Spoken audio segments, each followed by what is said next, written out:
Anda sedang muflis dan mungkin anda tak tahu sekarang ni kerajaan ada membuat pelepasan kepada mereka-mereka yang sedang dalam muflis dengan hutang di bawah 100,000. Tuan-tuan, gunakanlah peluang sebaik mungkin. Tuan-tuan, peluang ini untuk anda keluar daripada muflis, dapatkan pelepasan dan hiduplah seperti biasa, tuan-tuan. Sekiranya anda muflis, saya tahu susah nak buka akaun bank, susah nak pergi luar negara, susah nak dapatkan tentangan. Dan sekarang ni adalah waktu yang terbaik. Tetapi anda perlulah memohon untuk keluar daripada muflis ini.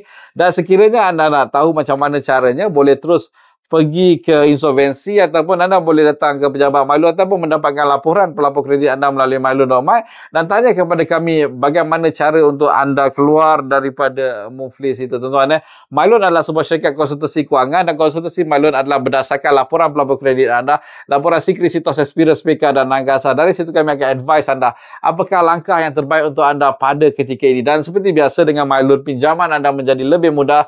Untuk mendapatkan konsultasi, pergi ke profil kami Wahab, nombor di profil dan assalamualaikum, salam sejahtera dan jumpa lagi.